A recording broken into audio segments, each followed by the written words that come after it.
الحمد لله رب العالمين الرحمن الرحيم مالك يوم الدين إياك نعبد وإياك نستعين اهدنا الصراط المستقيم صراط الذين أنعمت عليهم غير المغضوب عليهم ولا الضالين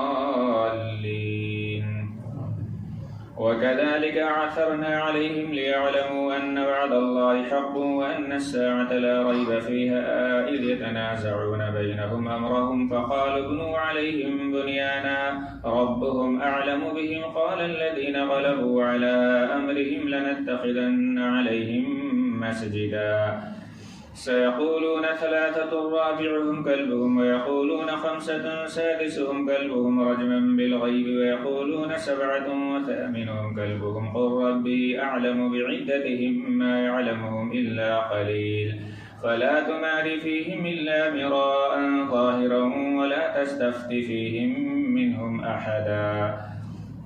ولا تقولن لشيء إني فاعل ذلك غدا إلا أن يشاء الله واذكر ربك إذا نسيت وقل عسى أن يهديني ربي لأقرب من هذا رشدا ولبثوا في كهفهم 300 سنين وازدادوا 9 قل الله أعلم بما لبثوا له غيب السماوات والأرض يبصر به ويسمع ما لهم من دونه من ولي ولا يشرك في حكمه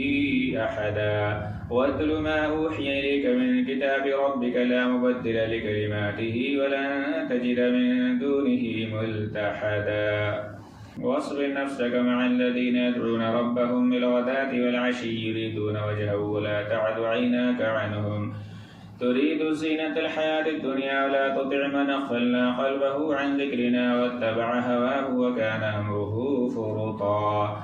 وقل الحق من ربكم فمن شاء فليؤمن ومن شاء فليكفر إنا أعتدنا للظالمين نارا أحاط بهم سرادقها وإن يستغيثوا يغاثوا بماء كالمهل يشفي الوجوه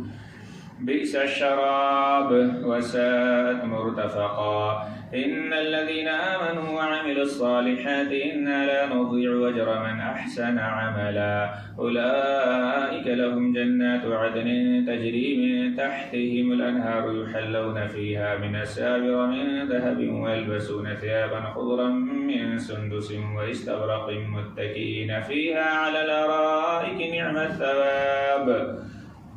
وحسنت مرتفقا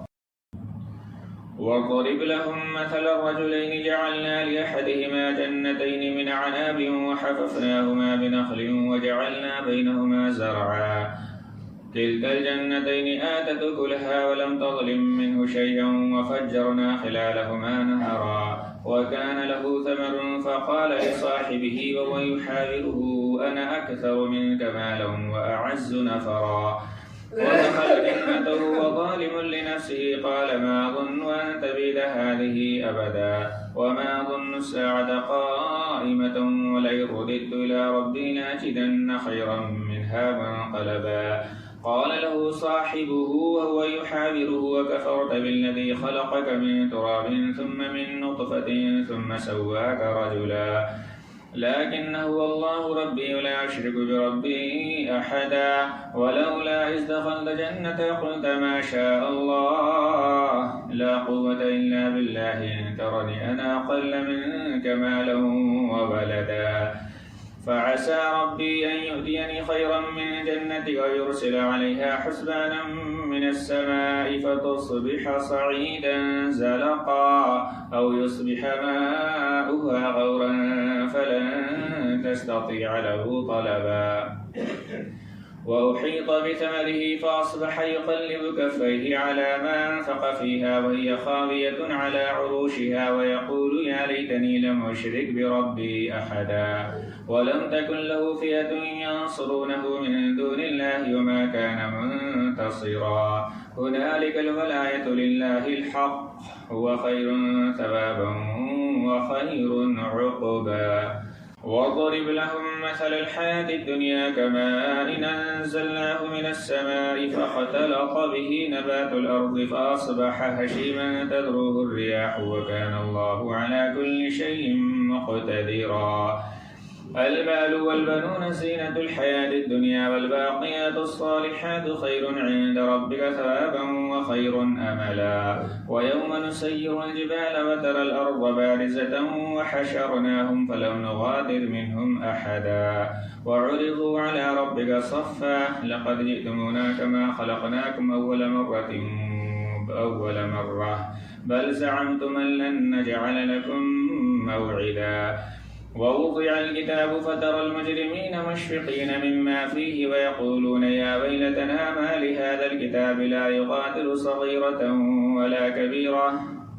ولا كبيرة إلا أحصاها ووجدوا ما عملوا حاضرا ولا يظلم ربك أحدا